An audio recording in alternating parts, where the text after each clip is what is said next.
In the past decade, Clemson has had some really good running backs that include Travis Etienne, CJ Spiller, and Wayne Gallman. Going into 2021, they have a running back problem though. It's not the kind of problem you think though, as they have 4 guys who are projected to be NFL draft picks at some point. They have Lyn-J Dixon, who's been a backup for quite a while.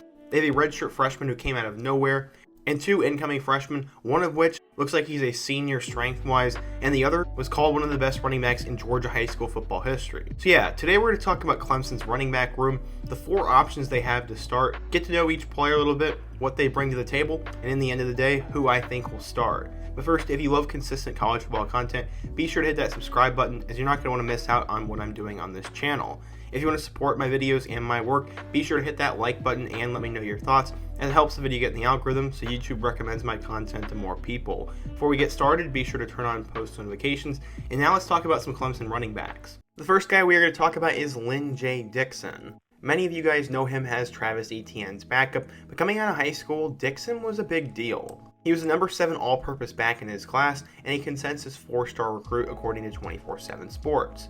Coming out of Taylor County High School, he was one of the better running backs in Georgia, but he was the second-tier option for Clemson behind Zamir White. At the time, Lyn-J was actually committed to Tennessee, but he always wanted that Clemson offer. After Zamir White committed to the Georgia Bulldogs on June 27th, by July 1st, the Clemson staff had offered him. They were honest with him, didn't make any promises, and told him that he could compete, so he decided to flip his commitment later on in October after considering Tennessee, Oklahoma State, and Clemson. As a freshman, he had 89 yards in his first career game and would score his first career touchdown against Wake Forest, a game in which he'd have 163 yards and 2 scores. He'd have touchdowns against both number 16 NC State and Louisville, and that was the last game where he'd go for over 100 yards, as on only 4 carries, he had 116 yards against the Cardinals. He finished his freshman year at 547 yards and 5 touchdowns. As a sophomore, he didn't exactly have one of those big games, but he was a consistent second option to Travis Etienne. In 9 of the team's regular season games, he either had nearly 50 yards or over 50 yards, and he really became a consistent second-level player. Going into 2020, many thought he'd potentially transfer, as Etienne was still going to be the starting dude. Instead, he decided to stick around, and he didn't exactly have a great 2020 campaign. His best game was 46 yards against Pitt, and really besides that, he didn't do a whole lot. He finished his junior campaign with 42 carries for 490 yards and 2 touchdowns.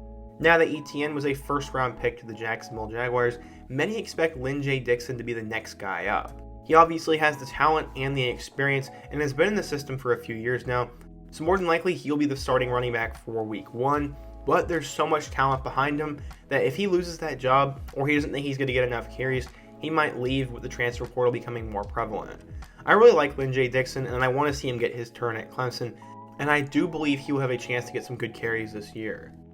The second option we currently have is a guy who was sort of a late bloomer coming out of high school and has really turned a lot of heads so far in spring ball. His original name was Kobe Pryor, but he changed his name to Kobe Pace, and he's become a big name so far. Coming out of Georgia, he was only a 3-star recruit, but ran for nearly 1,500 yards and 16 total touchdowns. He was a later commit for the Clemson Tigers, but last year as a true freshman, he actually saw a little bit of time.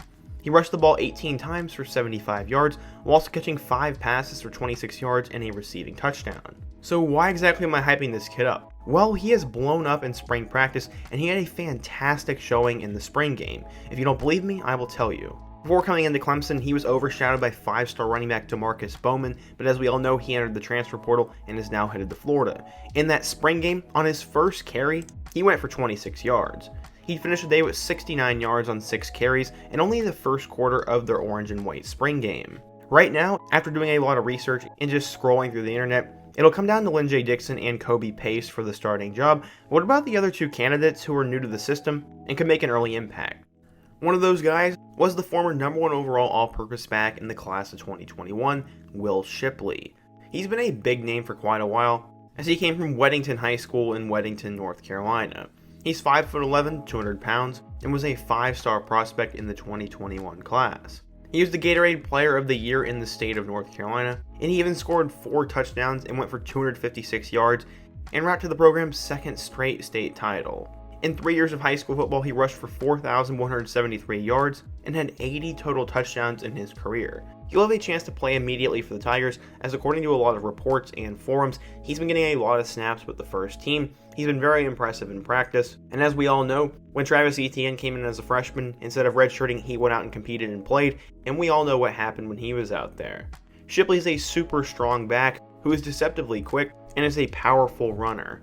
He'll have the opportunity to play right away, and I think he's the wild card of the bunch. I made a video on Shipley back in the fall if you want to check that out, but as of right now, we'll have to wait and see what happens with him. But if one thing's for certain, he will play a lot by the time he leaves Clemson. Finally, we have a freshman that some are more excited about than Shipley. His name is Phil Mafah. He was a big-time recruit coming out of high school and was actually the first commit in Clemson's 2021 class. He hails from the same exact school that former Clemson star Wayne Gallman went to, as he went to Grayson High School in Georgia. As I said earlier, he was a consensus 4-star recruit who committed to the Tigers over Auburn. So far, he's gotten a lot of hype, and he'll have the ability to potentially play right away. He has an outstanding combination of size and speed, and he's a downhill runner who is known for running between the tackles at 220 plus pounds, but he also has enough speed to race past defenders and take the ball to the house. Those are the words from the Clemson Insider, and he is a sneaky good player. Obviously, he's talented as he was a top 300 player, but because he committed so early, his recruiting ranking likely did not have a lot of time to shoot up, and he could actually be a steal. Coach Sweeney said, quote, "We got us a great one in Big Phil." Tony Elliott is known who is someone who doesn't offer a ton of prospects, and when he goes after a player, it means he really wants them, and he thinks that they'll be successful. That's what he had to say about Mafah, and I'm going to take his word for it, and I'm excited to see what he can do.